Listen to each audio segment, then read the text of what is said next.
to brighten other people's world with a smile, all of a sudden the world brightens up around you.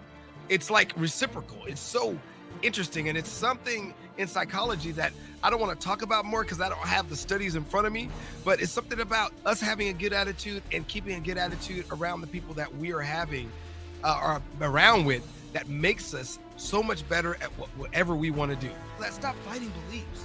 Stop fighting beliefs and let's try to find common ground. We're all on this planet together. According to statistics, it's the person who's mediocre that actually advances further. I'm more interested in the top 10 richest men in the world, you know, and Bezos, who I can't get over this joke. I've been saying this joke, and if somebody says it on the Oscars, you know what I'm saying? The man can get divorced and is still the richest man. And she took half, and he's still richest man. Come on, Bezos, you got this.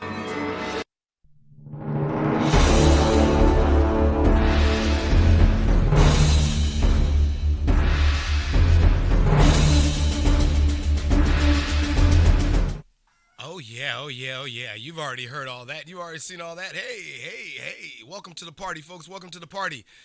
All right. You know what time it is. That's right. It's time for more In the Hot Box with Doc Rio. And today we got a lesson for you. It's called Transmute Hate. That's right. It's called Transmute Hate. And this lesson is a little bit different. I started to lead up to this lesson in the last lesson. So if you haven't checked out the last lesson, go ahead and you can check that out easily. You can easily check that out right there on YouTube. It's already been posted. Excuse me. No, it hasn't been posted. You can check it out below in my recent streams if you're watching this on Mixer. So come on over to mixer.com/DocRio, mixer.com/DocRio. And you go down to recent streams, and when you go down to recent streams, you'll go ahead and see that there is probably two that say double down. Check out the later one. That would be the one closer to the top. So from right to left, it's kind of weird. Closest one, and then it goes back this way down the line. So from right to left. I should mark those a little bit better, and I should actually change the titles from day 1 to day 2 to the bigger lesson. But you should usually see the one that has slides with it, because I do the same rant on Saturday. So if you also want to check out some of the information, you can check it out on Saturdays as well. And if you're watching this on YouTube, or if you're watching this on Mixer, specifically on Mixer, because I'm here on Mixer right now, right here, broadcasting live from Mixer to the rest. Actually, I'm broadcasting through Restream, but my main station right now to broadcast live is Mixer. That's the community that I like to be a part of. So that particular community, you can come on in, you can check us out, and if you're watching it live on Mixer, you can press that follow button. If you're watching us on, I'm lagging a little bit because I just opened my keyboard software. There we go.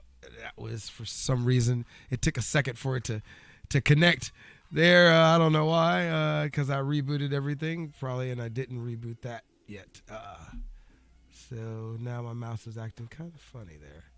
Okay, there it goes. It's back up. All right. So, and then if you're watching this on YouTube, or if you're watching this on LinkedIn, Periscope, or if you're watching this anywhere else like Twitch, you can go ahead and press that, subscribe button. Or actually, I don't think you can subscribe to me on Twitch, but you can press that subscribe button. And don't forget, if you see a bell on the side of any of these follow or subscribe buttons, you can click that bell for future notifications so you know when we're coming on live. So stay tuned. We'll be right back with more of Transmute Hate. I know sometimes I'm all over the place, but that's what some of y'all like about these lessons, is that I'm real and I say what I feel. So I'll be right back. Stay tuned as we get ready for a word from our sponsors. That's right. Push Button Entertainment, baby. Look at us up on Doc Rio TV. All right. You know what time it is, folks. That's right. It's time for more In the Hot Box with Doc Rio. And some people wonder why I do this twice. It's because I also turn this into a podcast. So the podcast usually starts from this second one where I come in and say, you know what time it is. So there you go. This lesson is all about Transmute Hate. And what am I talking about here? Well, In the last lesson, some of you may have noticed I spoke about Transmute hate, and you can go back and check out that lesson right there on Mixer.com, and it'll be posted in a couple of weeks on YouTube as well, and it'll be posted for podcasts. But Transmute hate, wow. You know, it's interesting because in the last lesson, we talked about a lot of things, but specifically in this lesson, I just want to bring up something. And to do that, I'm going to have to kind of change our scenery here. So let's go ahead and get that scenery going real quick. Let's see. I haven't got this down yet. I know why I haven't got this down, because I forgot to start that too. Hey, you know, everything has a particular command setting. Oh, come on.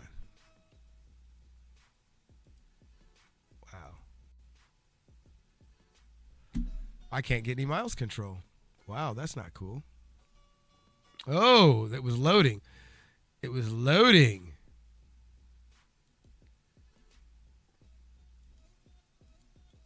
Ooh.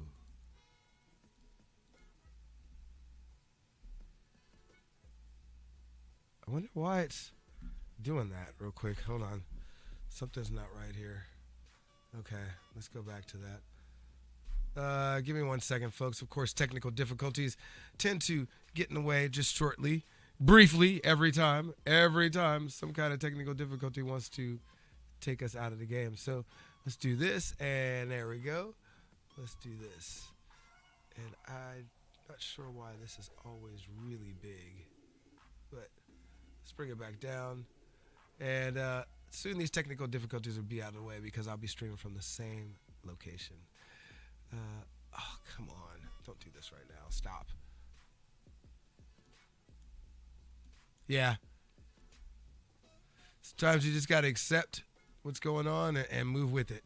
So, looks like, it looks like I'm going to have to do this a little bit differently. So, but I got it done anyway. So, there we go. All right. So, now we're here where we need to be, except this needs to be up and this needs to be down so that I can click this. Yeah, because I can see the chat right there. Cool. All right. So now, all right. Whew. I don't know why that was crazy like it was. It just happened to be, you know, but let's go ahead and get this ready for you. I'm not AFK. I'm still here. All right. So, all right. As you see, that's actually working right now, finally. I don't know why that wasn't working before, but you know, hey, that's actually working. So, all right. So let's get into this lesson real quick. You know, this is the 12 steps to multimedia success, and you know we are back to the basics, but not just back to the basics. We've already covered the basics of how to get yourself motivated and get up and get out the door. You know what I'm saying? But some people, you know, need a little bit more. And so I'm going to talk about that as well in this lesson, something that I brought up yesterday that I mentioned yesterday, but, you know, we'll talk about that a little bit later. But right now, we are talking about how you can transmute hate. That's right. We can talking about transmuting hate. It's like you transmute anything else. You take the bad and you turn it into positive for yourself in some kind of way.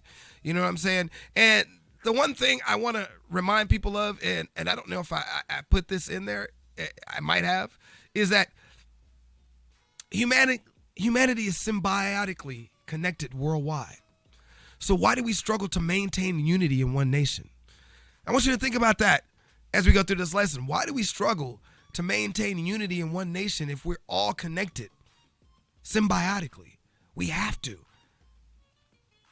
Otherwise, there would be no pandemic of COVID-19 across the world. It would only be isolated if we weren't all connected. So think about that for a second. Now, let's continue, because as we go on, I want you to know that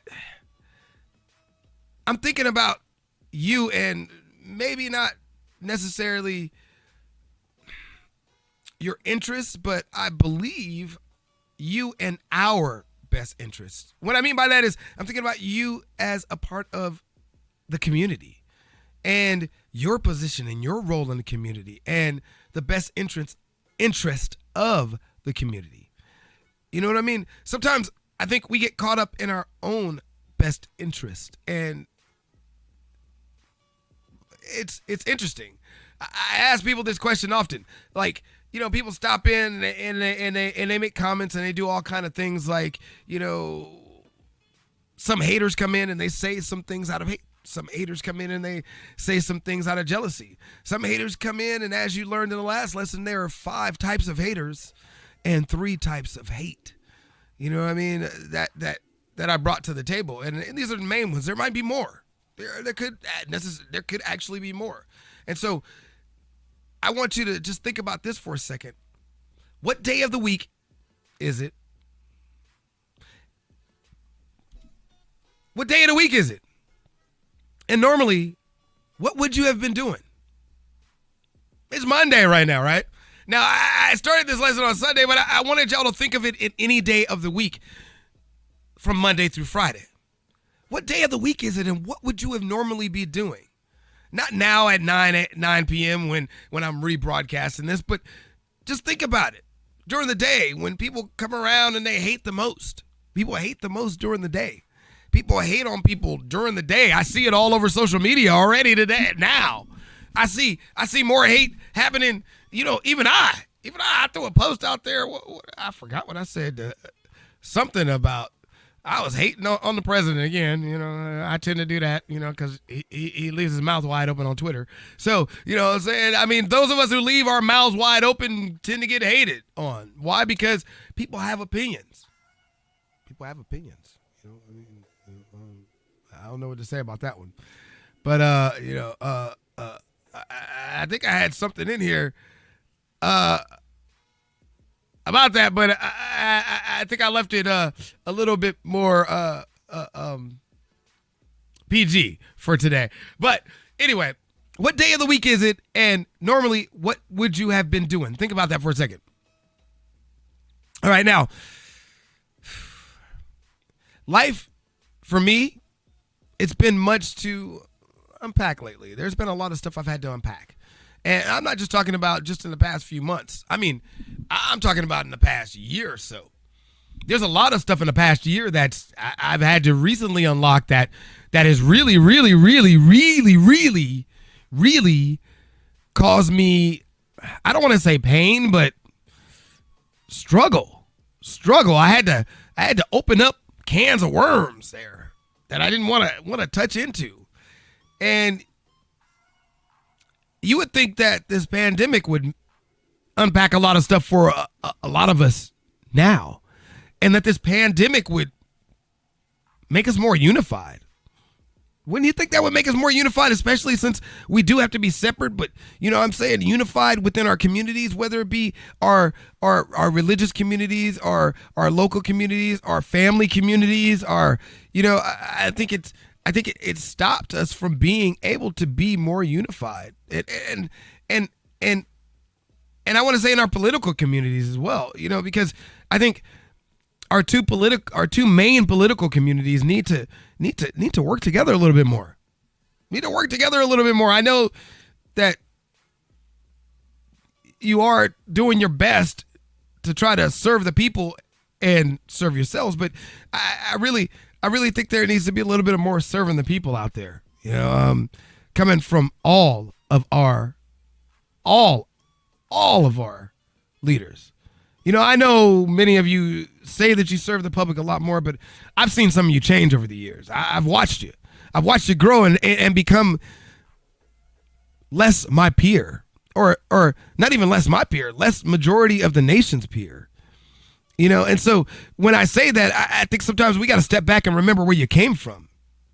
Remember what brought you into that position in the first place. Some of you are just too old to remember that. I'm going to just say, some of you that are over 77 years of age, and I don't want to be like that, have grown accustomed to your way of life. I don't want to be ageist in this, but just understanding the facts here and the psychological aspect of that, that there is a theory of how people of a certain age have understood life and what you seek and drive for after a certain age. There's people my age as well. Every age has a certain bracket of theory of a theory that's been broken down. And I wish I could find that. There's this mantle I saw before that broke down what you're supposed to be doing at certain ages of your life and how you're supposed to be situating yourself through your life. And I meant to look that up, but I totally forgot about that because it was a side thought. But, it's an interesting concept of what people have decided, or what I should say, people have said from way before our times, the essence of, and this is, they put it in the man's terms. Of course, you got to look at it because they were talking about men. They weren't talking about anybody else, and they weren't talking about colored men either in that sense, or men of color, should I say. I don't want to say colored men. I want to say men of color. Now, so anyway, but with that being said, there is some unity out there, and I know there is. I've seen it. I've seen some communities band together and do some great things. But also I see a lot of communities banding together, and I don't know if what they're doing is actually, the greatest thing, or what should be considered the greatest thing for their community. I know some people see some things and they know some things and they feel some things in their heart, but at the same time, are you really looking at it from the perspective of the community, or are you looking at it from the perspective of your own wants? I mean, it's hard not to. Trust me. I look at the perspective of my own wants every day. I'm not saying don't do that. Yeah, how can you not? It's you looking at yourself. You're going to look at your own wants. Let's be real. But at the same time of us being real, let's look at it from another perspective. There are times we get empathetic and we think about the people around us and the people we care about and the people in our communities. Are we really thinking about them if we're out protesting and not keeping social distancing? You know what I mean? Don't get me wrong. It's great to protest, but I've seen some protest crowds that I'm like, y'all are not even wearing masks. Y'all are not keeping any distancing. Y'all are right up on each other, and y'all are spitting and yelling around each other, chanting about opening your state or opening your country. I mean, opening this country or opening anything. Oh, that's what I said. I said something hating on Trump about what he said about opening this country, because his speech about opening this country is causing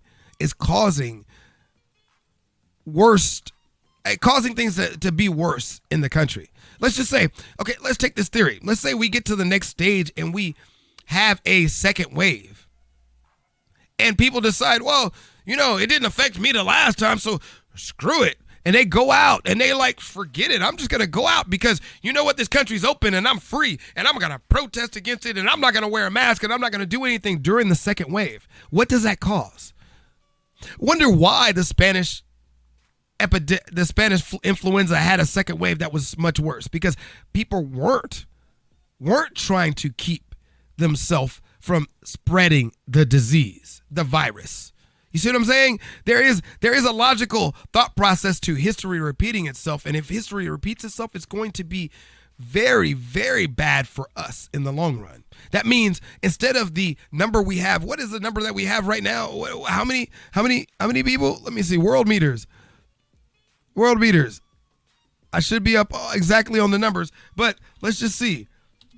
What is the actual numbers of people in the coronavirus update right now? We've had 4,894,098 coronavirus cases. 4 million.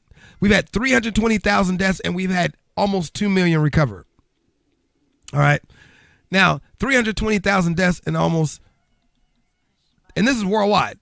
In America, we've had 1.5 million cases.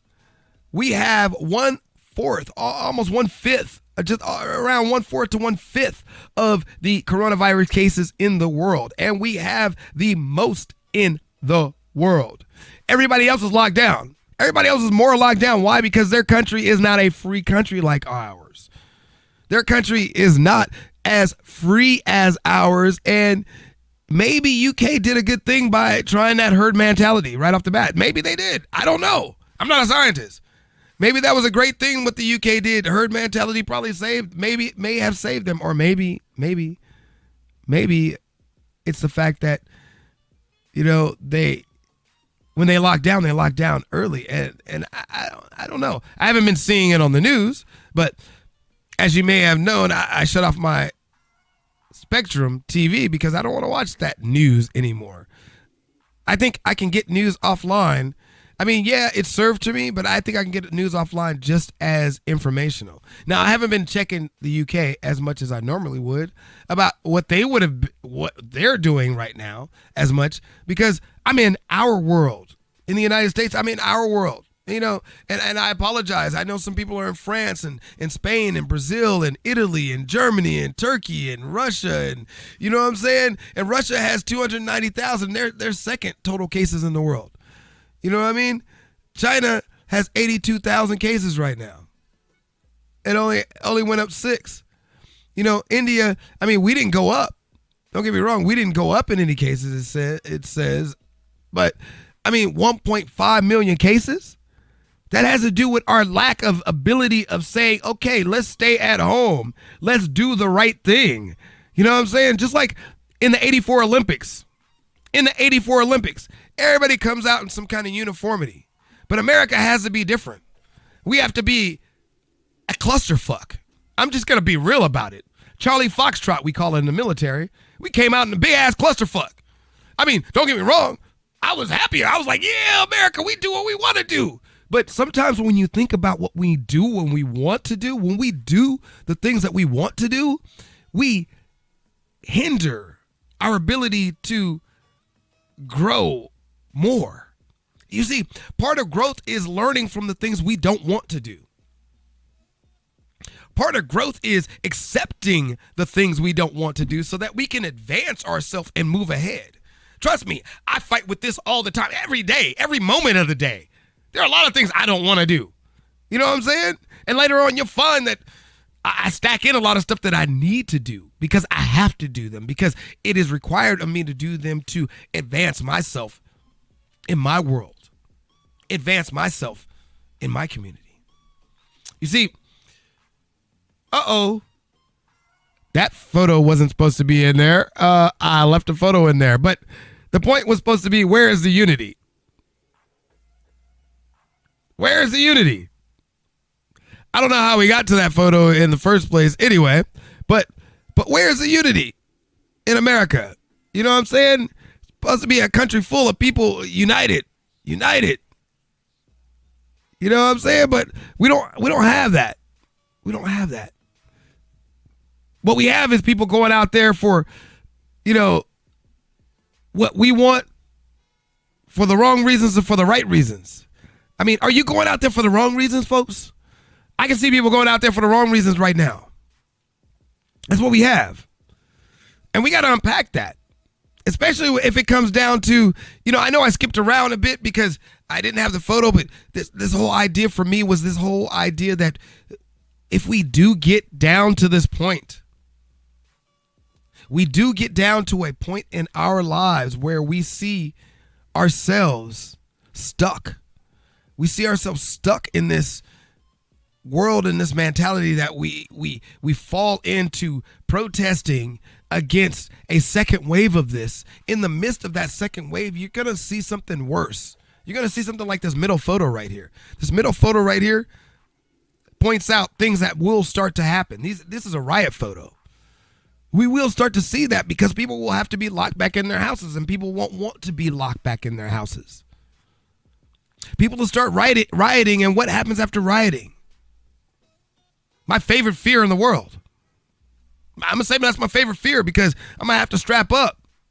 You know why I'm going to have to strap up? You know what I'm saying? I'm trying not to strap up right now. I'm going to have to strap up if we hit martial law because people get stupid. People get stupid. It's just a fact of the matter. People get stupid when they start rioting. I've seen it. I've been through 2 riots. I've lived through 2 riots, homie. You know what I'm saying? And one of them, while we were going down the road, going back to my house, they threw a flaming trash can out in the middle of Venice Boulevard, homie. Out in the middle of Venice Boulevard, a flaming trash can. Now, the police station is about, 500 meters from there? And they were locked inside scared. And it took a few weeks before the National Guard came in. to protect our city. How many deaths? What was the death toll? You see what I'm saying? We have to look at our community first. I mean, I'm pretty selfish. A lot of people in my family will tell you I'm probably one of the most selfish people you know. But I'm always looking at community. I may be selfish in a lot of ways, but in a lot of ways, I'm always looking at the bigger picture. I'm selfish for a bigger reason. I'm selfish because I'm doing things to try to protect those that I care about around me and trying to protect our community. Try to protect your community, folks. Because if you're trying to protect your community, I'm trying to protect my community, and he's trying to, and she's trying to, and they are trying to, and everybody's trying to protect some kind of community, then we all are protecting our communities. We all are being smart. We all are paying attention to the folks who just decide to move into our latest shopping centers and party all night. You know what I'm saying? Watch out for your shopping centers late at night, folks. Watch out for your members. You know, I know some of y'all are members of like community patrols and community police and community, neighborhood watches and all that. You know what I'm saying? Watch out for each other. Watch out for your family members. Watch out for your friends. Watch out for your children.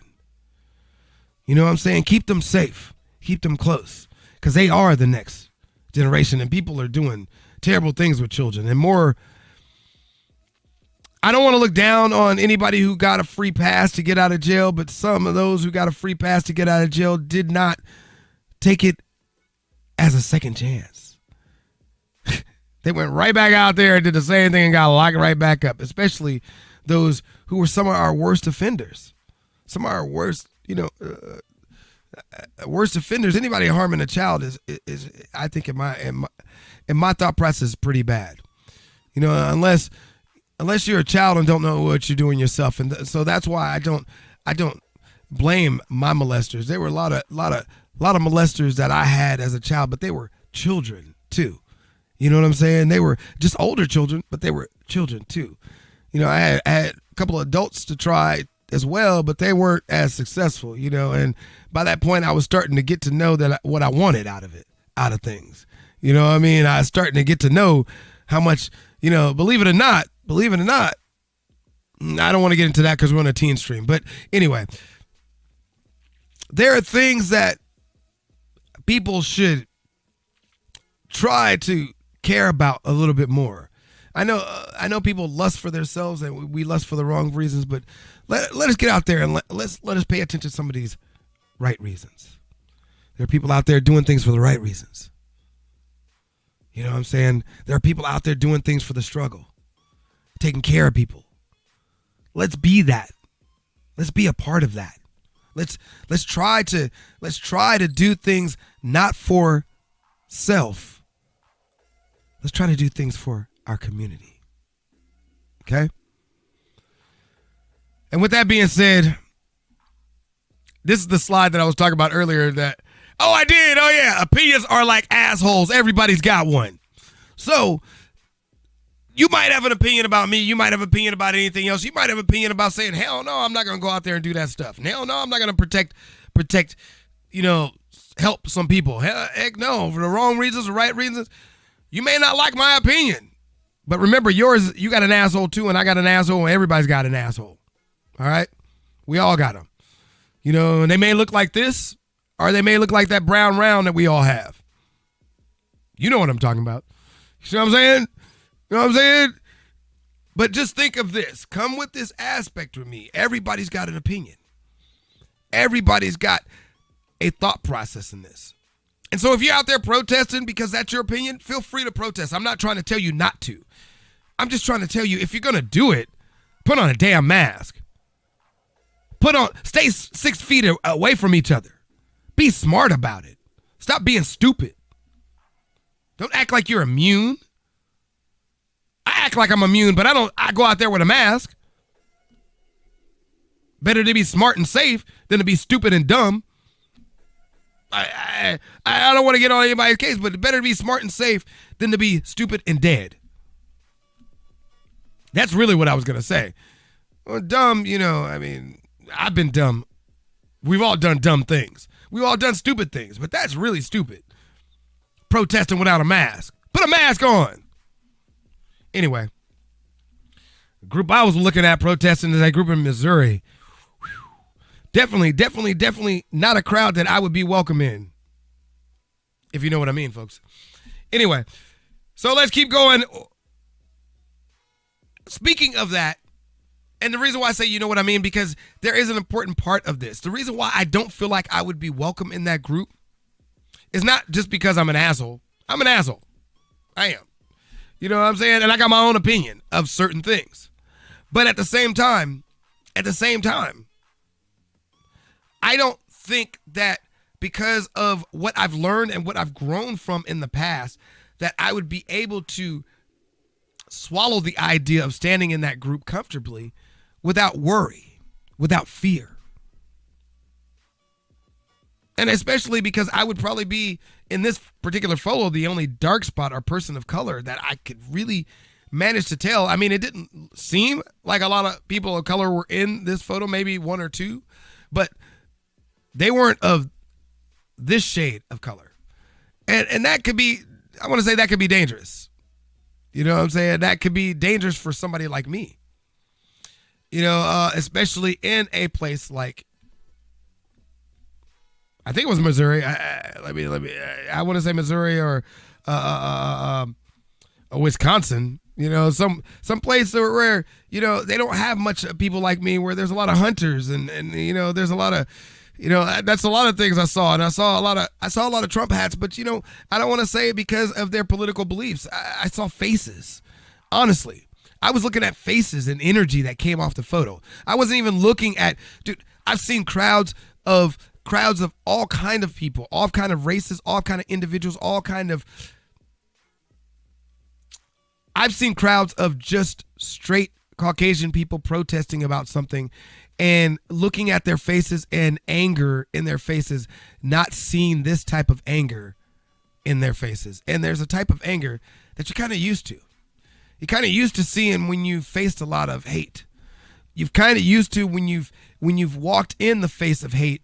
Like, for me, I've fallen in hate where I grew up in South Central in the 1980s, where as a child I was jumped by people of my own race because they hated on me because I wasn't in a gang or in a crowd or in a clique. 8 or 9 people jumping you and beating you. And every once in a while you'll find somebody in that crowd that doesn't really want to do it, but they're doing it because they're part of that clique.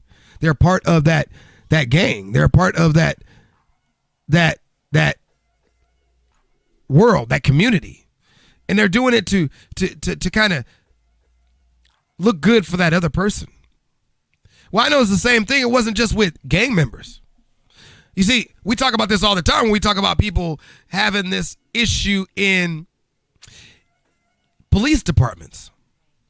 We talk about that all the time. And, you know, and I've mentioned that. And the reason why I say I've mentioned that is because I, too, have been put in the back of a car at 9, 10, 11, 12, 13, 14, 15. Hey, I remember all the way up to 15 years old being put in the back of police cars, beat down, hogtied, and taken into other neighborhoods and dropped off. I'm just saying, I remember these age brackets that I was in, and all I could do was just take it. All I could do was just deal with it. You hog-tying a child. And it wasn't just white police officers. There were Latinx police officers. There were black police officers. And you could tell that the Latinx and the black police, you know, I'm not saying all of them. Some of them. Because some of them didn't, you can tell that they just had hate for you. But some of them, you could tell that they didn't have the hate, but they were doing it to fit in. You see what I mean? This is something that happens because part of our community is about fitting in, and we break into these groups of 150 people or more because after 150 people, it becomes chaos. It becomes different ideas and they clash. So we break into these groups and we do things to hate upon each other. And so it's always going to be this world of hate that we got to transmute. It's always going to be this world of hate that we got to push back on. We always going to be this world of hate that we have to deal with. So how do you transmute that hate? What do you do to transmute that hate? You know? Well, first you got to understand it from another aspect. And this aspect that I want to talk to you about is called critical theory. And I'm going to come from the Stanford Encyclopedia of Philosophy when I come to talk about critical theory. What is critical theory? Critical theory, it says in the Stanford Encyclopedia of Philosophy that a critical theory provides the descriptive and normative basis for social inquiry aimed at decreasing domination and increasing freedom in all their forms. That's a basic breakdown of what actually, yeah, that's actually where I got it from, the actual encyclopedia. I believe that's where I got that definition from. You know, I looked at a lot of definitions, but there was also some other things that I picked and prodded out of critical theory. And the one thing that I picked and prodded out of critical theory was the fact that it came from a definition of some German philosophers, social theorists, in this Western Marxist tradition known as the Frankfurt School. All right. And what they were studying is critical race theory. So the whole idea of critical theory came out of critical race theory. And what were they studying? They were studying the base of the human need to try to emancipate themselves from slavery. This need of trying to be able to break free and have freedom. Just like those folks that are out there protesting. Don't get me wrong. Like I've been trying to tell people before, I don't hate on the idea of them getting out there and putting out their idea, but dang, wear some mask.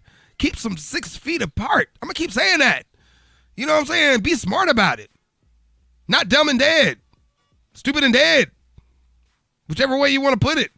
I'm not looking down upon on those uses of the word because people use it in the wrong way. But you know what I'm saying? Just let's think about it for a second. You know, intelligence. Have some self-intelligence. Common sense. But a lot of people don't have common sense. So, you know what I'm saying? Hey, thanks for ranking up over there, motherfucker. Thanks for ranking up. Woo! Thanks for the sparks, man. Thanks for the sparks. I appreciate the sparks. You know what I'm saying? So when we talk about critical theory, and like I said, the definition of critical theory is it provides a descriptive and normative basis for social inquiry aimed at decreasing domination and increasing freedom in all their forms. And so that means that there's not just critical race theory, even though it came from critical race theory. There's not just critical race theory. You see, I learned something in the USU at California State University, Northridge. I learned something while I was working at the Veterans Resource Center. One of my supervisor introduced me to something that didn't spark my mind. Why didn't I think of it? Critical veteran theory. And it started to lead me to think about some things, you know what I'm saying? Because when I started unpacking critical theory, I first had to unpack critical race theory. That was blowing my mind. Already, I was like, at CSUN, I was like, oh my goodness. You know, the pose and all these different, all these different concepts of what takes us back to having to survive from a time of emancipating ourselves and being free and dealing with the changes in media and how media has impounded upon the black culture since a birth of a nation, how there are different sects of the black individual and how these stereotypes have imprinted upon people and how we have lived by these stereotypes and yet and still have either transformed them or integrated them into our own way of life. Think about this. It's deep. It's deep. It gets real deep. But let's not just stop there, because what about critical veteran theory? Well, critical veteran theory focuses on the fact that we have been trained and put into an aspect to prepare to fight for war, and some of us have gone to fight for this nation, to protect this nation, and yet and still, when we have gone through this process, we have learned to understand things from a perspective of how things have been given to us, how things have been told to us, and how we're supposed to do, in a sense, what we're told, because we're owned by the United States government, and how we're protected by the United States government up to an extent, and how when we get back in the civilian world, we have to change our whole mindset to become civilians or veterans. Because essentially we're kind of veterans in the military, but when we get out is when we're really veterans. That's when it starts to take toll on the things that we've lived through, survived through, and saw and felt. All right. So that critical veteran theory takes on a whole nother aspect. And so we talk differently, we see the world differently, we do things differently from the perspective of being a veteran. And so now that's two critical theories that are clashing in my head. You know what I'm saying? And I know every race has their own critical theory. There's critical Latinx theory, and I'm sure there's critical Caucasian theory. I'm sure that's probably broken down into critical Irish theory, critical wow. I lost my train of thought because I think I wanted to jump into the fact that this one, because I wanted to wait on that one because you have to break into religious sects, but critical Ashkenazi theory, but then you go from critical Irish theory to critical England theory to critical Ashkenazi theory, but then you jump back over to, well, there's a religious sect in that. There's different religions in there. You got Judaism and you got Christianity, and it can get real confusing. So I started thinking about, what about all military? There's got to be critical military theory, right? CMT, country music, television. Oh, shoot. Well, that's got to be broken down in all branches of the service. Yeah. CAST, critical army soldier theory, critical marine theory, some more country music, television. Yeah, I got y'all Marines.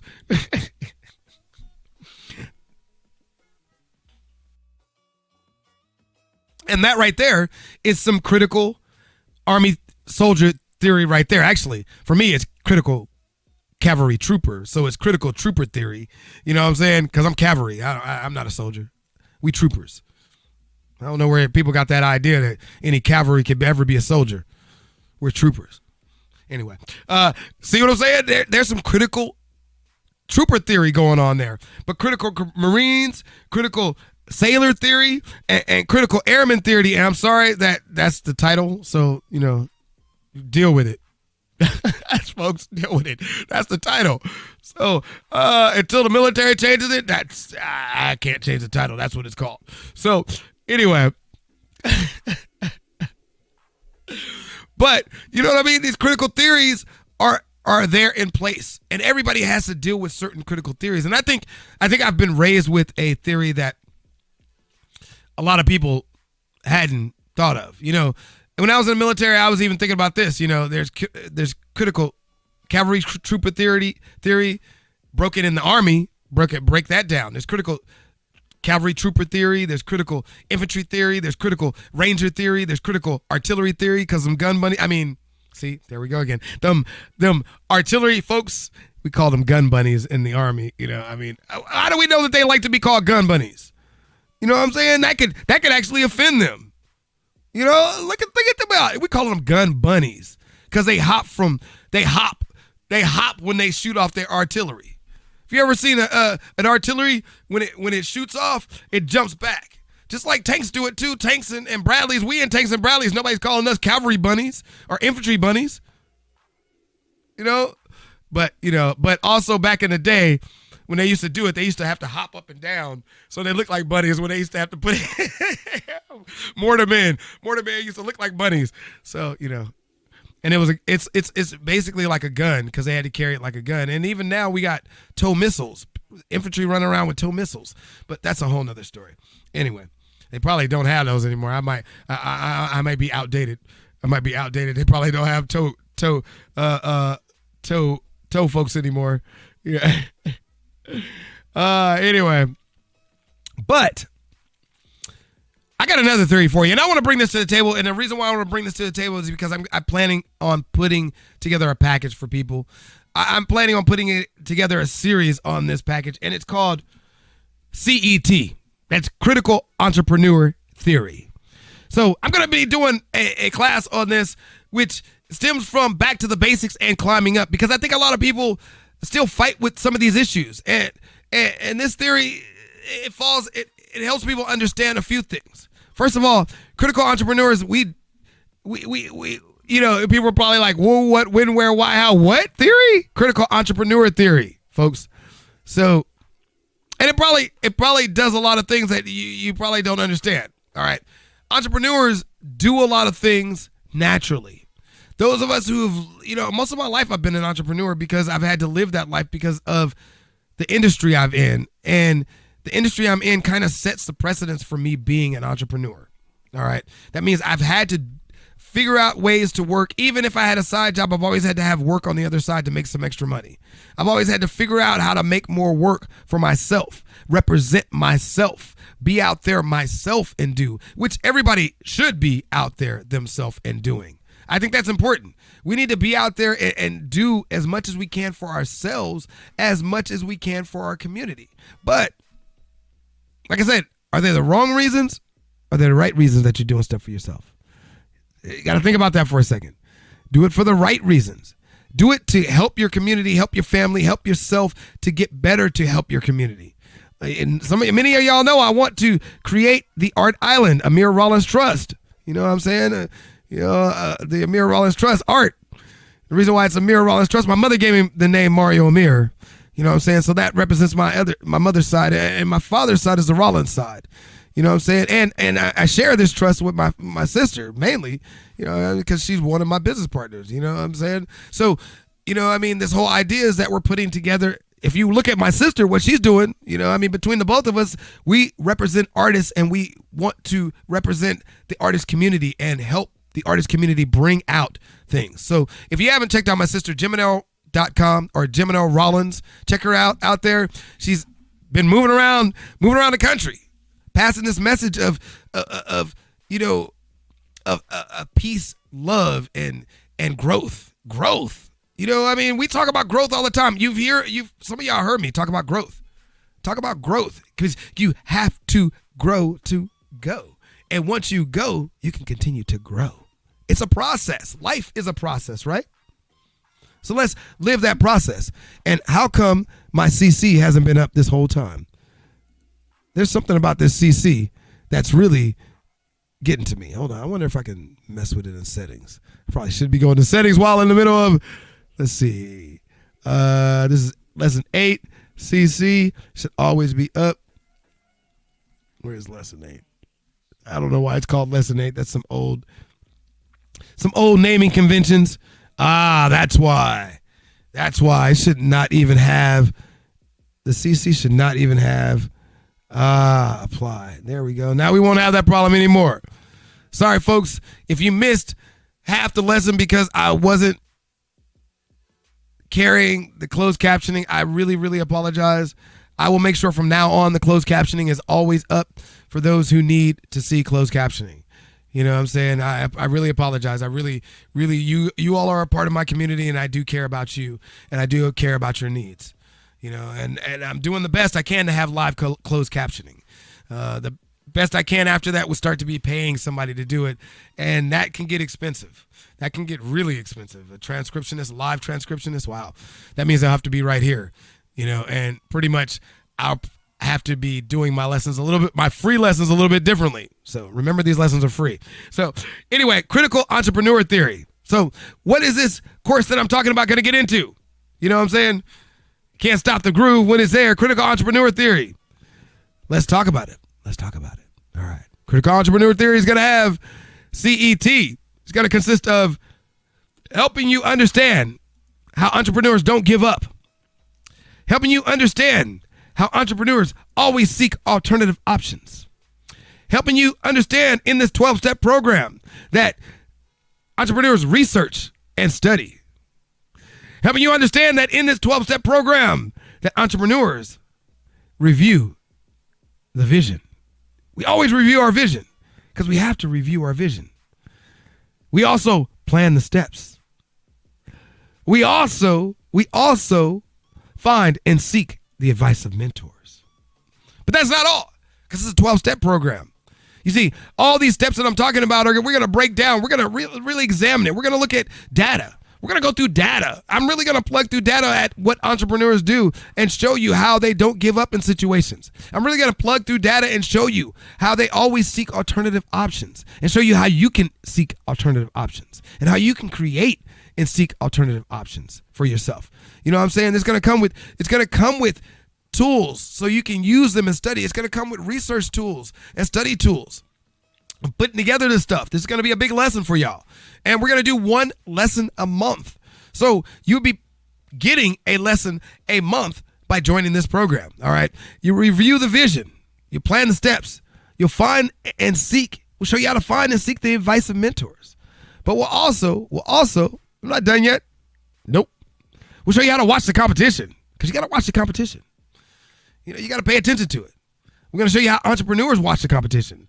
As I told you, Sam Walton in his book back there. Sam Walton in his book. And I correct myself. Victor Wooten is up there on the shelf. I saw him the other day. That book, The Music Lesson, is up there on the shelf. So I'm going to pull that down for some of y'all. But no, in the book, Sam Walton, Made in America, Sam Walton, Made in America, he goes into his stores and he looks under every single counter of his competition. He examines them. I'll show you ways you can do that. Ways you can find out what your competition is doing, because data is like kept secret, isn't it? It's kept secret these days. It's expensive to get data. Real expensive, folks. So, you know, you got to know the ways to get it, you know, and I'm going to show you some of the ways you can get it. Review progress and future developments. We're going to talk about ways you can review progress and future developments. You know what I'm saying? You got to review your progress, and you've got to stay tuned with future development. You got to know what's coming out new in technology, new what's coming out in your field, and what's going to assist your field, and how you're going to be able to protect your interests in your field. You know what I'm saying? You also got to know how to keep investing. You know, we gonna slap you on the derriere and tell you again, you got to keep putting money in yourself.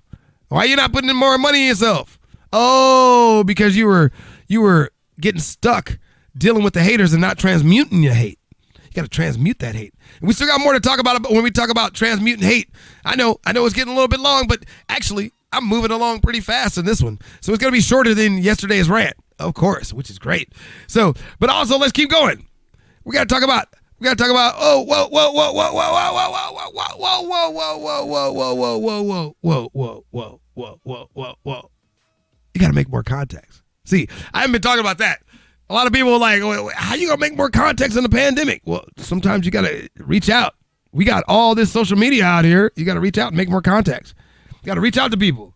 You know what I'm saying? If you don't reach out to people, if you don't reach out and try to make more contacts, then you're not going to get any more contacts. If you don't put yourself out there, first off, you know what I'm saying? Like my boy Mother Flocka right here. My boy Mother Flocka, I just got to bring him up because he put himself out there. He was like, man, I don't know how to put myself out there. He came to me and asked me, man, how do I put myself out there? You know, I want to do some art. I was like, yeah, man, just go out there and tell people you do art. And now he does his own channel. He shows his art with a couple of other people. Hey, can you post your friend's name in the chat? I want to make sure I say their names if you're still in here, Mother Flocka. But he goes out there and he represents the names of those people, you know what I'm saying, by telling them real quick, you know what I'm saying? You know, I mean, he represents himself by telling people that and showing people that he does his work. That's what I was trying to say. And while he's showing people and telling people that he does his work, you know what I'm saying? While he's doing that, he's actually talking about, hey, yeah, you know, I'm out here making commissions. So people understand that they come and they get some money. They can go, spend some money. Yeah. Yeah, bro. Thanks, man. Ever since you said, yeah. Put your buddies' names in the chat. I want to make sure I say their names right because I was gonna say it, but like Starry Eyes, I think is one of them. And what's your other buddy's name? You know what I'm saying? Starry Eyes. If you're looking on Mixer, go check them out. They do art and they sell their art. They're Mother Flocka, Starry Eyes. Check them out. Matter of fact, I don't know if this lets me shout out from here. That's the problem. It doesn't let me do it from this particular thing, and I can't wait till that other computer arrives because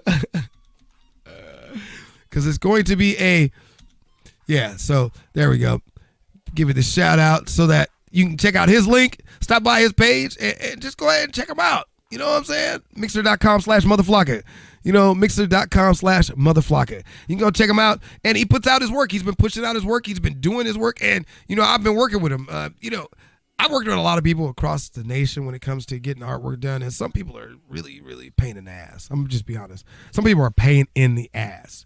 I would say he's pretty laid back. You know what I'm saying? Now, you know, I mean, there may be, you know, a timing difference. I'm gonna be honest. Some people like different Different things done at different times. I'm pretty laid back when it comes to it, but I like to communicate with the people and try to make sure we're on the same page. That's what I like about Motherflocker. He likes to communicate, make sure we're on the same page, and he goes back and he does the work. And then he even adds in his own ideas and perspective, and he gets excited about it. So he shows passion in what he's doing.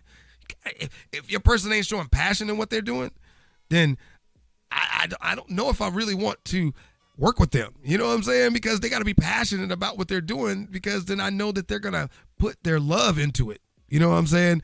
And so these are things right there. So make more contacts. Find more people out there. You know what I'm saying? And thanks, Motherflocker, for all, for being the example here. But, make more contacts. Reach out to people and keep pushing yourself so that you can keep going.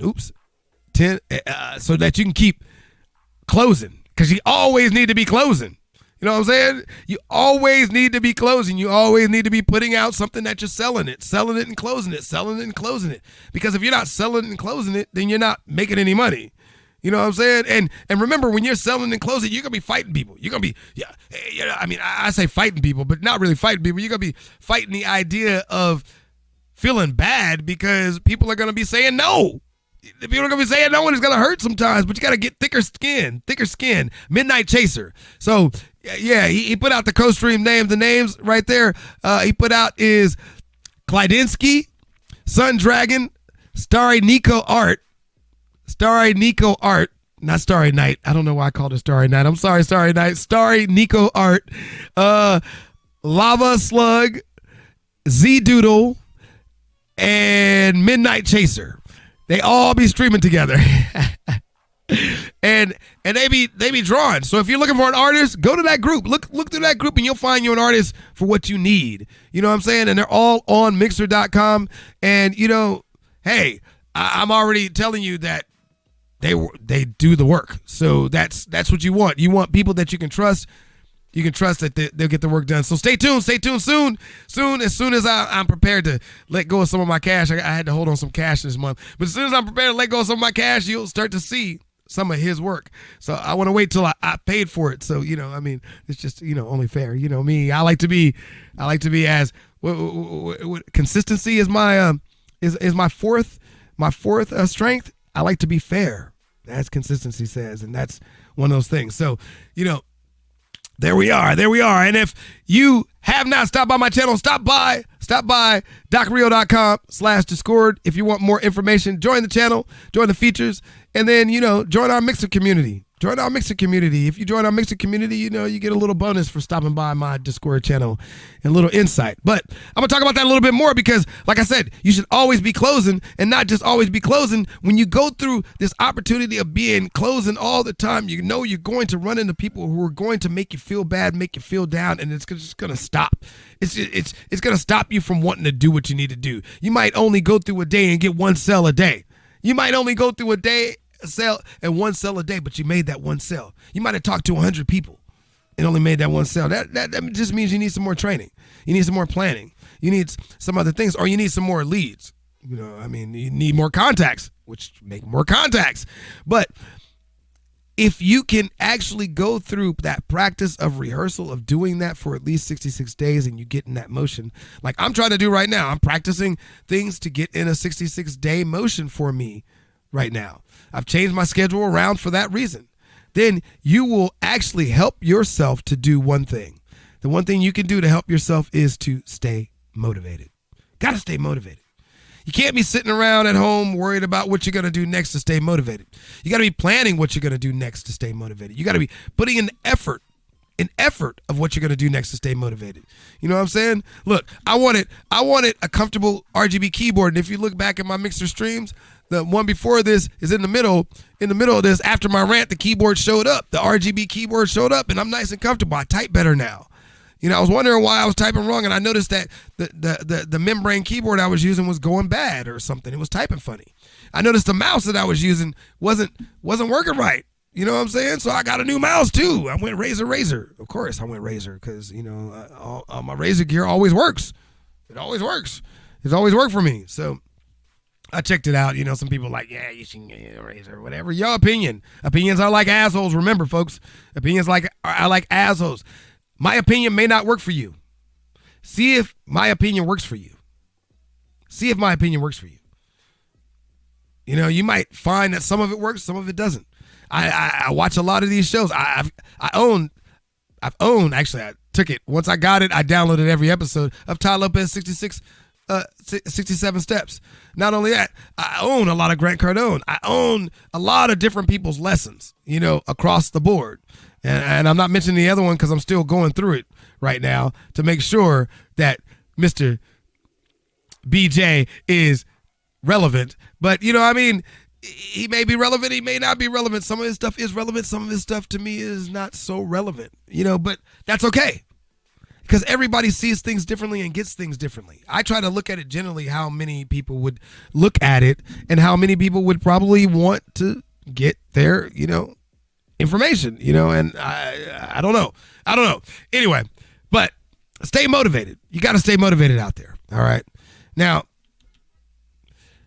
to do that, like I said, you got to double down. Double down. Come and double down with us. Come and double down with us, all right? Come and double down on my Patreon account. On my Patreon account, this is what you'll see. If you really want to join this course, this 12-step course, you can join it by joining the executive producers. Only in the executive producers course.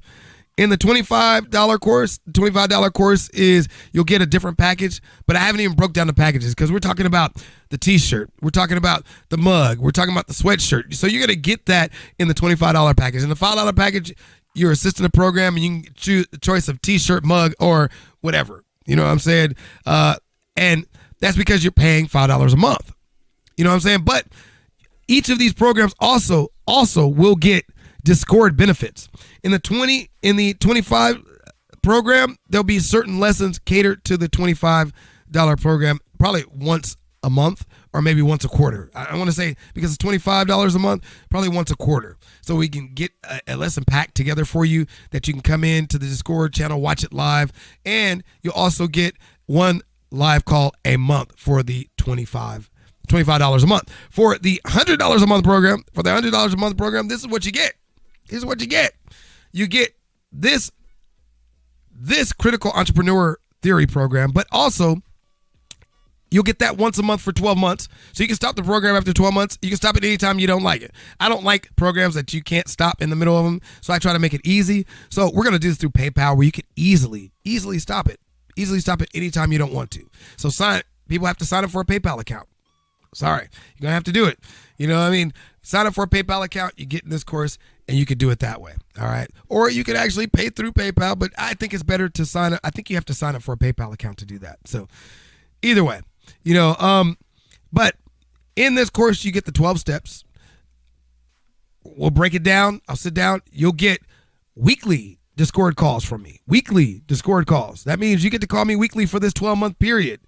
Weekly, and you'll also get these lessons in Discord as well. So there'll be a producers class once a month that we'll be doing on this Discord, and you can come in up to 25 people, but I'm only going to do up to 10 people in this particular program because it's a little hassle when you're trying to do calls with 5. I've had to do 5 to 10 people calls, and it's, you know, when you're doing that on a regular basis. So I'll be sharing these calls live. So when you come on and you do a call with me, I'll be sharing this call live in Discord. So anybody in this 10-member group can come in and listen to these live calls and listen to what people are talking about. As long as the live calls come in, I'll make the calls. If the people don't want to do the live calls, then hey, you don't have to do the live calls. You know what I'm saying? But I'd like to share this information, and that's what we're going to be doing in this particular group. So I'm looking for specific people. You know what I mean? Anybody can come on and add $100. I might refund your $100. I might refund your $100 if I don't think you're ready for this program. Because I think I only want certain people in this program. I really don't. I'm going to put out a questionnaire for this program. I said this earlier yesterday that you can come on and join early, but no.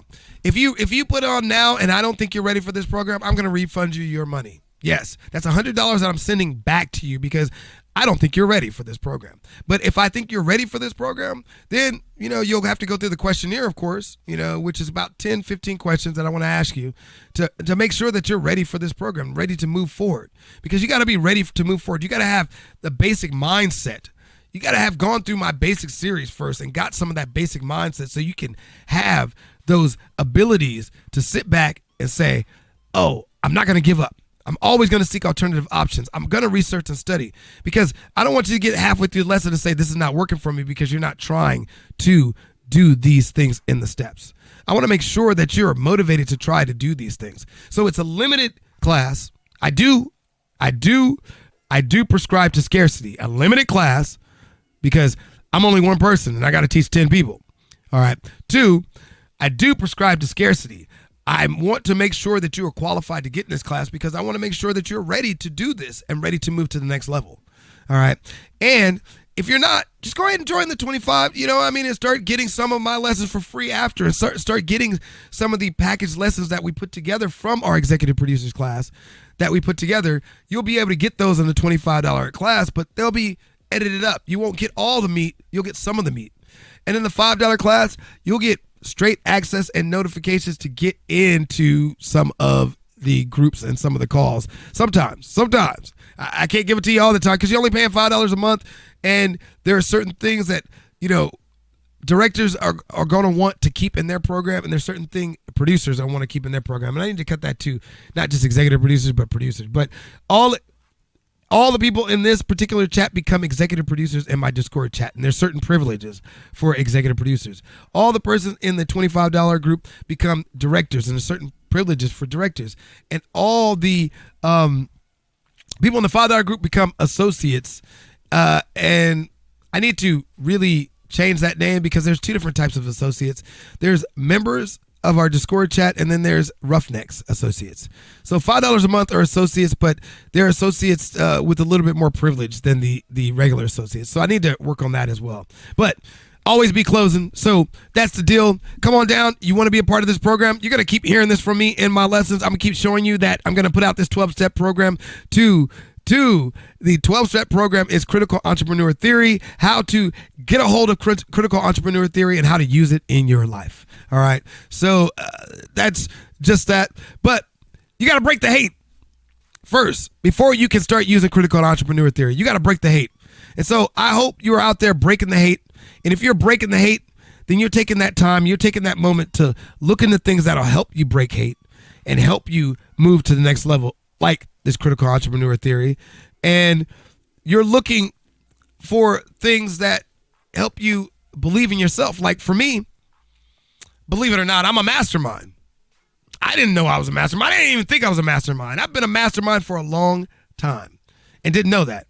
I just had to backtrack because I had to learn how to, oops. I don't have that slide. I had to learn how to mastermind my own business. You know what I'm saying? Because we all got to keep some positive cash flow. You know what I'm saying? The key, I must have skipped around something here. The key to staying positive in our life is keeping positive cash flow. But I had to mastermind my own business. That's what happened. I slid some slides around there. Wow. I had to mastermind my own business first, though, folks. You know what I'm saying? For a while there, I was masterminding everybody's stuff. And even in my own business, I wasn't paying attention. Because that key, like I said before, that key, let's get back, that key to breaking the hate is keeping positive cash flow. And when you're keeping positive cash flow, you've got to pay attention. You've got to pay attention. Got to pay attention to your own business. Like, okay, for instance, when I was working with my old business partner, we sat down and I was like, hey, man, you just handle the business. I handle going out and shooting. That was the wrong thing. That was bad for me. My mental perspective on that, I had my mind flipping when I saw him do something different with business because I didn't understand what he was doing. And even when I understood what he was doing and not agreed with some of the things he was doing, it would have been better for me had I been able to sit down and discuss the things that he was doing because I understood and was in disagreement. You see what I'm saying? As long as I'm in disagreement, then I can understand and I can work with him on it and find a way to actually find common ground. But once I started to disagree with it, I started to get angry and upset. And when we started to disagree more, I didn't even want to be around him anymore.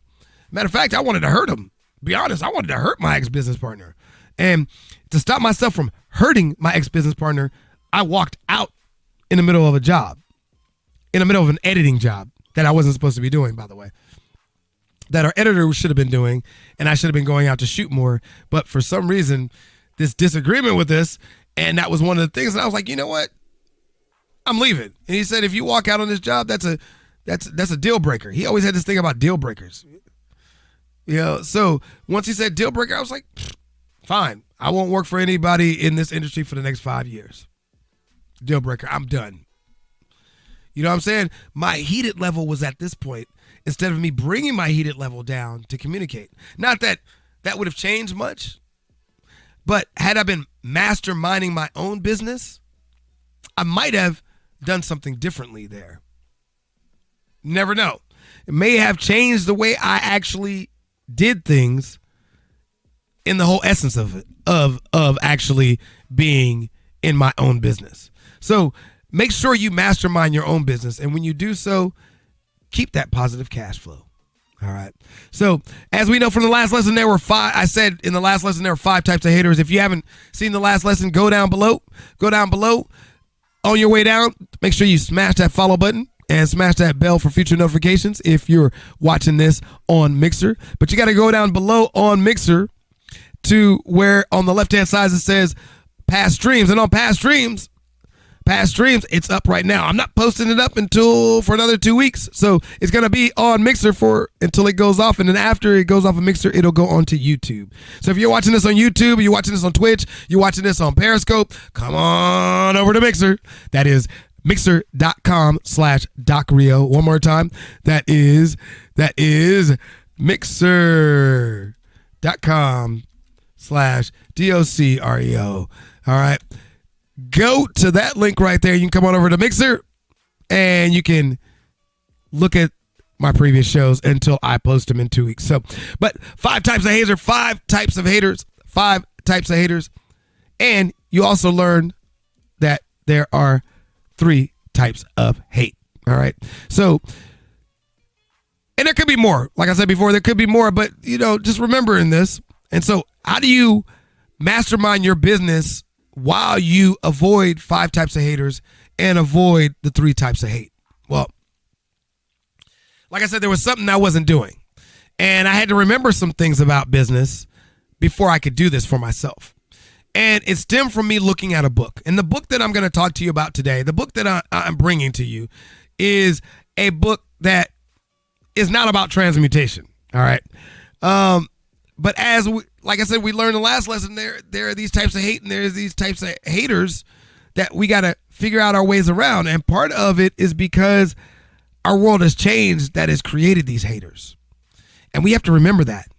In order to remember that, we have to remember the psychology of the haters, why these things are happening and why these things. So we have to go back to the CRTs, the critical theories that we talked about before, but we also have to go back to the idea of why our world is the way it is. Why are we in the situations that we are? Because we are symbiotically connected, as I said earlier. Humanity is symbiotically connected worldwide. So why do we struggle to maintain unity in one nation? Got to think about that for a second, because we have these 5 types of hate and these 3 types of hate. 5 types of haters and 3 types of hate.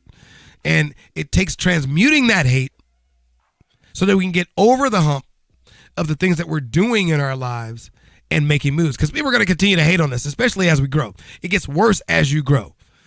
If you ain't getting hated on now, then you don't have enough growth. You know what I'm saying? The reason why I know I have enough growth, and the reason why I'm doing this more often and more frequently, is because I'm getting more hate. That hate motivates me. I love you haters. Come on with it. I love you. Keep coming. So, you know what I'm saying? You got to love the haters to transmute the hate. And, I got some shirts out there talking about loving the haters. Getting cool with the haters. You know what I'm saying? Because you got to get cool with the haters to understand the reasons why they're hating you. Because in a sense, if they hate you, there's something about you that they got to like. Think about it. You can't hate somebody or hate on somebody if you don't like something about them. You just turn the channel or go off your own merry way. So there's something about you that you're doing that's right if they're coming to your channel and they're hating on you.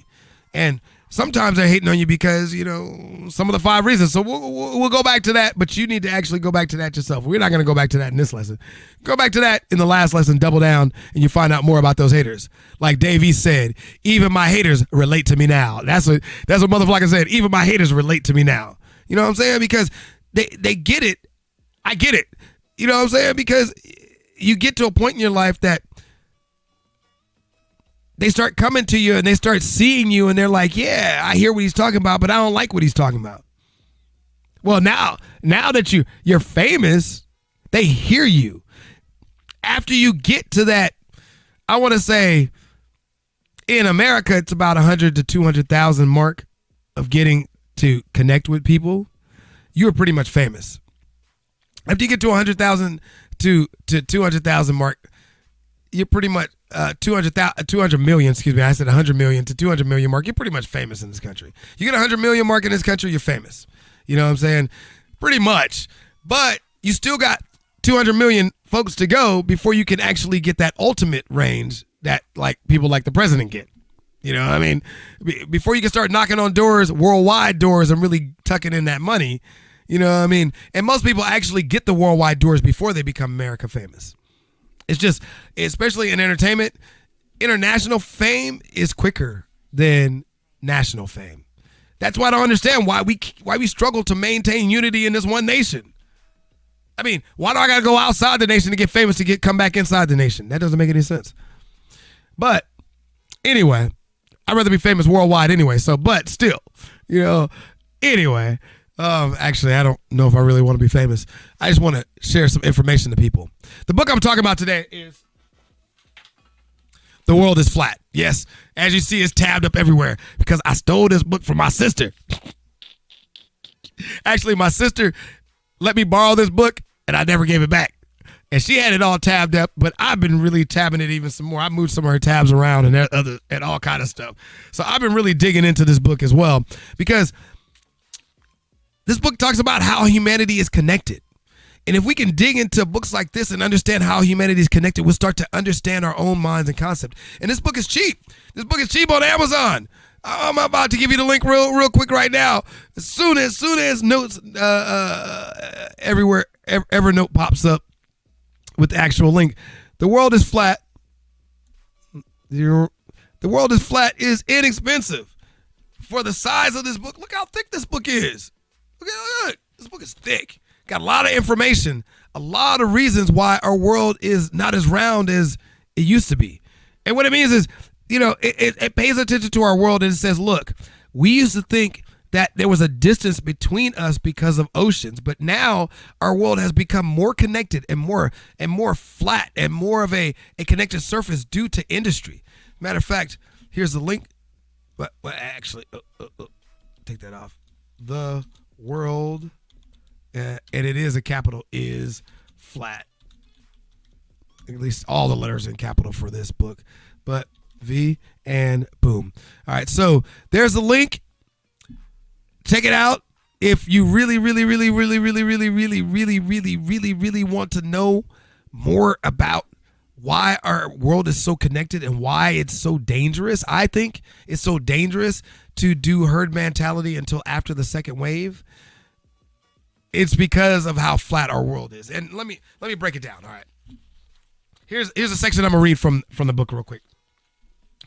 It starts talking about, you know, the Y2K revolution and how our world was going crazy because at one point in the Y2K revolution, we noticed that the zeros that we had were based in the computer binary language. The zeros we had for the date referred to the 1900s. And so that when we got to 2000, every single computer, their BIOS date would think it was 1900, and that would cause a market crash, a worldwide computer crash. So that's what the Y2K scare was basically about, that computers were going to reset and everything was going to fall apart.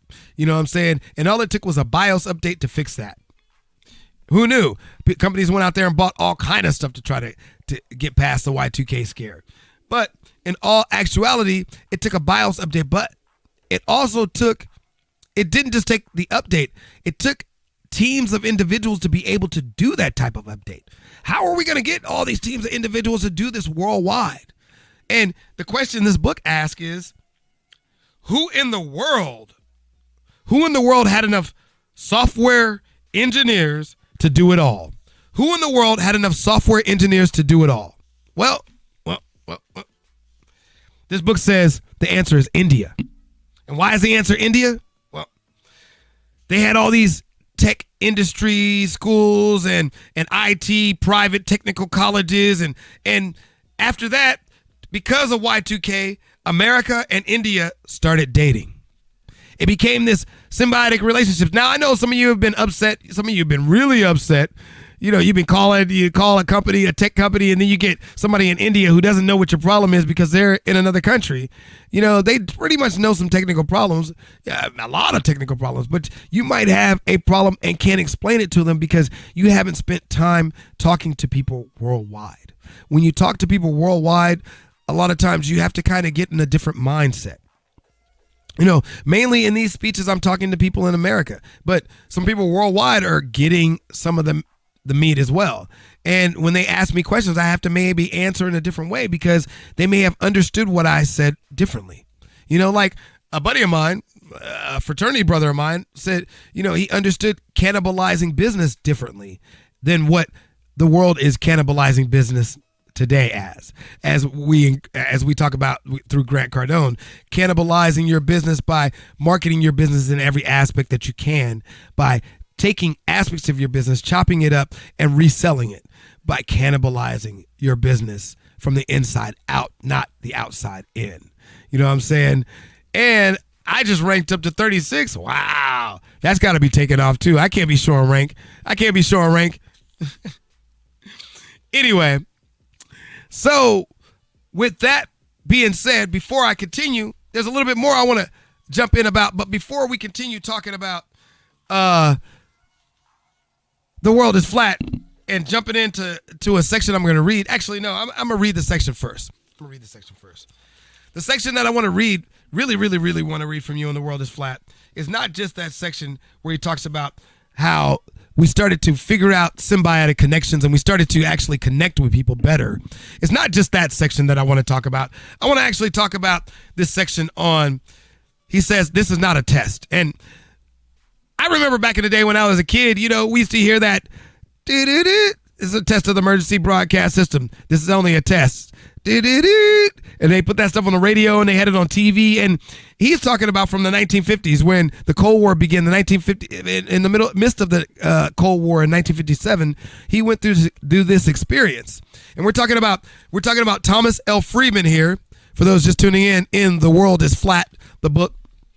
And he's talking about this experience that, you know, thank God that in the Cold War, he didn't have to hear that it wasn't an emergency, that he heard this. You know, nowadays we don't hear that as often. We don't hear that on TV. They actually, because they're digital now, they put up a little blank banner. They don't put up the little sirens as much anymore. And I don't see that test anymore. The test of the emergency broadcast system. This is only a test. You know, I don't hear it as much as I used to. And that's kind of scary. You know, that's kind of scary because I think, like he said, some of these tools that we've had out there are useful and they help us get through things. Now, I've heard them in earthquakes. I've heard them in certain situations when they did happen. So don't get me wrong. I have heard them, but I don't hear them as much in the past couple of years. So I wonder about that. Didn't hear them during this pandemic. Nope. Didn't even hear them through, we had severe winds and all that, and they put up this severe wind warning. It was just silent. I didn't know what was going on. I was like, why did my TV stop? My TV just stopped. Silence. And I had to push on the button to get it to go to the next because I had Spectrum through the app. You know what I mean? So I had Spectrum TV through the app. So, and then I cut that cord too. So anyway, here's a quote from Lyndon B. Johnson that just brings this all together. That we have the power to shape civilization. We have the power to shape the civilization that we want. But we need your will, your labor, your hearts. If we are to build the kind of society, folks, he says, we need your will, your labor, and your hearts. Those who came to this land sought to build more than just a new country. They sought a new world.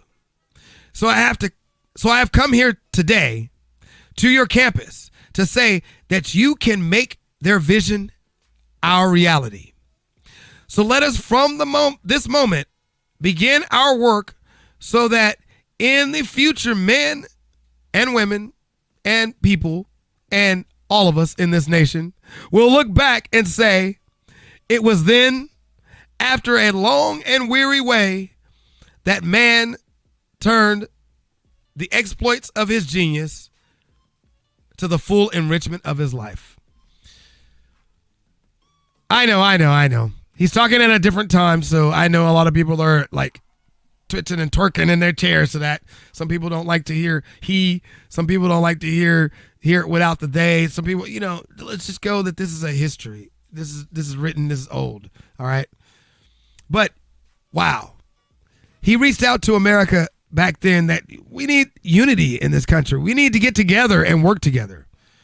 That's how we fight hate. That's how we transmute hate. When we work together, we transmute hate. Meet politicians. Oh, okay. And that was Lyndon B. Johnson in his great speech from 1964. Now, this is from Andrew Razer, candidate of the 2005 New York City Office of Public Advocate, trying to run on a platform focused on upgrading New York City's IT infrastructure. And he was not elected, by the way. But he said, most politicians here don't know the difference between a server and a waiter. That's why kids in South Korea have better internet access than kids in the South Bronx. I thought that was pretty funny. I mean, I think that he meant better access altogether. Now, when he was talking about this Cold War, he talked about a time in the Cold War, going through the Cold War, and he talked about that America fought for long-term opportunities. We fought for challenges within the country. We stuck together and we fought together. We unified together to fight hate. And we fought hate within the country as one nation, indivisible, with liberty and justice for all, back in those times. And through the 80s, we still fought for that. Even when we, in the 1984 Olympics, decided we were going to be a gaggle fuck. Just to be honest, we did it all together. We did it together. That's the one thing I admired about the United States. We didn't just do it. We did it together in unity. And so I did enjoy that 84 Olympic segment, trust me, as a kid. But then I think back on it, some of it was ignorant. Some of it was a little ignorant, in how we unified ourselves with the rest of the world. You see, we need to be unified with the rest of the world too. And so he said, the long-term opportunities and challenges that the flattening of the world puts before the United States are profound. Therefore, our ability to get by doing things that the way we've been doing them, which is to say, not always tending to our secret sauce and enriching it, will not suffice. He's talking about the fact that we don't spend more time investing in our ability to do more things as a nation. We don't spend more time building up this nation and keeping this nation strong. He says, for a country, it would not suffice anymore. For a country as wealthy as we are, it is amazing how little we are doing to enhance our natural competitiveness. And that was said by Dinakar Singh, the Indian American hedge fund manager. Think about that for a second. We don't spend enough time building up our American competitive to this point that right now we depend on China. We depend on China for almost everything. The world depends on China for almost everything. Almost everything is made in China. And when this country went down, we had to start trying to figure stuff out on how we're going to bring stuff back to America. We need to maintain that competitiveness. That helps us transmute hate because we work together as one with a common goal. When we work together as one, we transmute that hate into something successful, something that we can make things move. Hey, thanks for the follow. HBK Nimer. HBK Nimer. Thanks for the follow. I appreciate that. So we need to continue to transmute that hate and continue to move forward in our lives and we make plenty of moves. And remember, folks, if you have any questions, you have anything you want to say, just please say that. And we got to keep moving with the schedule. You see this? This is my summer schedule. You know what I'm saying? So it's not just about transmuting hate and figuring out the mindset of other people. We got to revamp our own mindset. We have to revamp our own mindset. And many people are sitting at home and they don't have a schedule. They're not doing things with it. You know what I'm saying? We have to examine not only the outside perspective, but the inside perspective. Are we sitting there twiddling our thumbs and becoming a member of the devil's playground? Or are we actually reaching out in our society, reaching out in our community and doing things with our community? You see, out here, I've got my veterans meeting on Monday. I've got training. I've got planning. I've got stuff I'm doing at home. Got to clean up around the house too. You know what I mean? Make sure things are done regularly around the house. Regularly, but you got to do it twice a week. So I got a couple of home days in there. I got hot box preparation for this, which is supposed to be 6, and I start at 8, but I started a little late today because I had some technical difficulties and some rebootings and some installs that I'm still doing to get to the next level, which won't happen anymore soon, but we're getting there. And I'm digging into my leisure time right now. I'm digging into my leisure time to give this lesson, but that's okay because I'm gonna get up tomorrow morning and do some cold calls. Make some sales. Got to keep making sales. That's why I said I don't ask for much while I'm giving these free lessons. I'm going out and doing what I need to make close deals. You know what I'm saying? But now I'm starting to put out. I'm starting to always be closing because I need to always be closing. So you'll see that I'll always be closing. And I haven't put out anything in my Patreon yet to really dig in so you'll know. But I'm building that up so you'll know exactly what you get on the Patreon before you buy. So don't buy it now. Please don't buy it now. Wait till all the information is updated and I say it's updated. But I'm letting you know, stand by because I'm putting that out there. And I'm putting that lesson series out there. And if you want to join that lesson series, how to critically think like an entrepreneur, how to understand critical entrepreneur theory, then join it.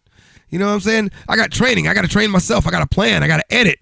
I got to write. I got to research. You know what I'm saying? I got to go through analytics. You know what I'm saying? I got to look at the audience. And I got to look at technology. Technology, that's right. See, I can see it better when I'm standing in front of it, but I think I smudged it a couple of times, so I got to fix that. But it's in my notes anyway, the things I got to look at. You know what I'm saying? Cold calls on Wednesday, editing, back in the lab, got to get back in the lab and get a Premiere, Audition, and Photoshop going. You know what I'm saying? I got to get some marketing going, and I got to get into Twitter, Facebook, Instagram, and YouTube on Wednesdays. Dig in a little bit more. That's why you've seen me come in once a week and going through people's answers and stuff instead of, unless I see it's something that jumped up or somebody's asking me an urgent question or somebody wants to join a program or somebody wants to buy something. I'm answering questions once a week on social media to make sure I stay up with all the chats and all the likes and everything and reading through stuff, unless it's something that just pops up and I just happen to see it. Sometimes that happens too. But also Thursday, got cold calls again. You know what I'm saying? Then I got to do some home supply stuff. You know what I'm saying? Clean up the house and go get some supplies, make sure I'm supplied up for the week. You know what I'm saying? And get down to business. You know what I'm saying? Yeah. We all gotta get chores done, motherfucker. I get you. I mean, I be slacking too. As you see, I got controlled chaos back here, but we gotta get chores done. As you see back there, I moved a computer because something else is gonna go in that place soon. So I'm preparing stuff as I go along, and that's my time. And then I got get good time. I gotta get good because I'm gaming now too. You see, I'm not just on one front. When I come from a multimedia perspective, I want to come on all fronts. I like gaming too. I've been a gamer for a long time. So I'm going to have time that you see up on here where I pop on Mixer, just Mixer only, where I'm going to be gaming, 18 plus gaming, or maybe I might do some teenage. I don't know. I think I'm going to do 18 plus gaming because I like 18 and over gaming, but yeah, be doing some scary games, be doing some action games, be doing some shooter games, So from 4 to 10 p.m. on Thursday, from 2 to 4, I got to do some get good, some grinding where I'm not streaming. And then from 4 to 10, I'm going to be streaming starting June 11th and June 12th. I'm going to be streaming games from 4 to 10 p.m. somewhere around there. I haven't really worked out the time yet, but that's my guideline. Also, I'm imprinting this stuff. By putting it on a vision board, I'm imprinting it in my head. Because how many times do we really look at our digital schedules? But when we put it on something, for some reason, we look at it and we imprint it. So I'm imprinting that I got to do cold calls on Friday too. And that's when I take, at 10, I take a doc day where I sit back. You know what I'm saying? I do some messaging and some meetings and some appointments and some leisure time. But that's mainly for me. Stuff that I do for me some more. Just like I got my veterans meetings on 10 a.m. on Monday. So I can't do cold calls. I got to prepare and do some other stuff, like some meditation time before I go and spend my time with the VA. You know what I mean? And do the things I need to talk to those people about. Because I have a team that I work with that helps me keep going forward. You know what I'm saying? So, you got to have your mentors out there. So they may not all be mentors to me, but they are a part of the team that has helped me because they have been giving a task and do a job through social work or medical profession or mental or the mental profession to really help me get to the next level. So I got to have my time set aside to spend time with them for my growth. Like everybody else does. And then on Saturdays, I got a team meeting. I'm prepping a team that I'm putting together because we're trying to put together a hot box show for Saturday nights. So this next Saturday, we're getting down and we're meeting. So, I'm trying to sit down and see what people have time. I got a couple of people who have time at 12, and I still haven't got the answer from a writer that I want to talk with. But I got another person who's got time at 4 to 6 p.m. I'd love to have the show. Right now it's to be determined, but I love to have the show at around 6 p.m. So I'm probably going to be meeting with people from 12 to 4 around that time to try to get people, in my Discord, in our producers section. Our producers are going to be in their meeting so that they can produce, because these are producers that I'm talking with. Everybody who's doing this, they're out there. They've created content and have produced content, and I've seen them produce content. And the people that I'm working with in this particular category, I've actually either worked with in person. Actually, right now, they're all I've worked with in person. So I'm trying to actually find people I know specifically close up personally because it's easier for me to work with. And then I want to branch that out to people all around the community, whether it be just in the LA hotbox or in your hotbox. We're all at home. At home, everybody's got a hotbox now. So think about that for a second. And then on Sunday, of course, I got the hotbox prep for the next lesson. Then I do some spiritual and meditation time for myself. And then I jump on at 1 p.m. and I rant. I rant for the hotbox rant. You know what I'm saying? And then I do some gaming from 4 to 10. And then I come back around and prepare this lesson this way, like you see it with the slides and everything on Monday. Go through my training, go through my planning, go through my review, go through my home stuff, prep. Just a little behind on the prep because I did a lot more cleaning today. So, you know what I'm saying? I did a little late spring cleaning, so that just happens. But, you know what I'm saying? We got to be able to jump into our schedules and jump into changing our own way and changing our own way of life. Because if we don't, we'll be stuck not caring for the people in our community. We'll be stuck not doing things that we need to get done. And we won't remember that humanity is symbiotically connected worldwide. So why do we struggle to maintain unity in one nation? We got to figure that out. We got to figure out why we're struggling to maintain unity in one nation, folks. Come on, let's get more united. Let's get things back together. Let's become one. Let's become indivisible with liberty and justice for all. And know that we're all different. We're all going to be different. That's what this nation is built on, the differences of people. But we all found ways to work together and join together and combine forces and be one. So that's what I'm talking about here, folks. And that's where we're going here, folks. So stay tuned, because like I always tell you, come back.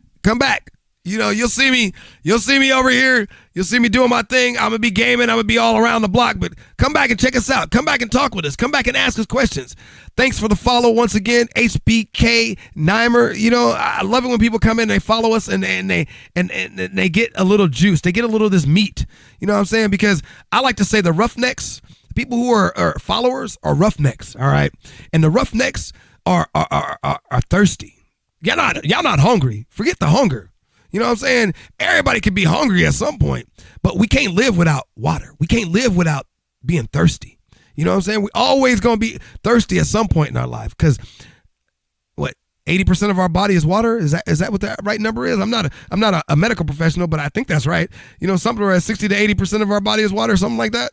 So we're always going to be thirsty. So let's get out there. Let's quench our thirst, and let's gain a bigger, better community, a stronger community, and grow together. You know what I'm saying? And keep that unity, because there ain't no community without unity. I mean, read the word. So, you know, that's my point. That's the gist of it, folks. And like I said, you know, I'll always be here. I'm always taking it next. Stay tuned as we come back with more in the Hot Box with Doc Rio next week, folks. Much love out there. But before we go, I got to represent my sponsor, the sponsor that I pulled in. I love these guys. New York Chicken and Gyro. It can be found at 7553 Topanga Canyon Boulevard in Canoga Park, or in 3 different other locations, as you see right here. There's 3 different other locations. There's West Hollywood, there's Hollywood, West LA, and Canoga Park. Or you can just go on the website at www.nyc-gyro.com, and you can pick up something off their menu, some of their gyros off their menu, because like I said, this is New York Chicken and Gyro, but they do know what gyros are, and they do call them gyros. Or you can easily pick up a mixed plate, a chicken plate, or a lamb plate. You know what I'm saying? And as you see, comes with goodness all up in it. It's just goodness. Hey, and them things are thick too. Them gyros are super thick, man. They like, woo, for this price. You know, just tell them Doc sent you. You know, if you tell them Doc sent you, you might not get some extra love. But if you tell them the guy with the black hat and the shades sent you, you know what I'm saying? That I sent them, then you might get some more love. They might throw in a discount. I don't know. You know what I'm saying? But I'm advertising them for a month for free because they've always taken care of me. They're part of my community, and they serve good food. This is good for you stuff, basmati rice with chicken over rice. I mean, they're serving stuff that is good for you. You know what I'm saying? Physically. It's not bad stuff. It's good stuff, and it's inexpensive. When do you get the good stuff inexpensive these days? Whole Foods is expensive. I know some of y'all are ordering from Whole Foods off of Amazon. How much has your grocery bill gone up? Take a break. Eat out, but eat out well. Get some New York Chicken and Gyro. Stop by, call, order. If you're in the Los Angeles Hot Box, get you some. So that is my spot for today. This is Doc Rio. Stay tuned for more as we come back next week with the next lesson in this Climb Up series. Where are we at now? We did Climb Up, Accept to Advance. Then we did Take Action. After we did Take Action, we did Assess Progress. And then after Assess Progress, Double Down. And today, Transmute Hate. We're keeping going. We got 6 more lessons coming to you every week. Every week, you're going to get one rant about it on Sunday and one full complete lesson on Monday. So stay tuned. Anywhere from, as I saw on my schedule, 6 to 9 p.m., anywhere from there, I'll be coming on. So I'm trying to get that schedule down. Hey, I love it. Put out the fire. Put out that fire. Thanks for the sparks there, motherfucker. Put out that fire. Stay tuned, folks. Come on in. Join the party. Join the rest of us as we stay tuned for more in the Hot Box with Doc Rio. I'm Doc. Stay tuned as I come back next week. I'll see you all soon. Peace. I'm out of here. Yeah.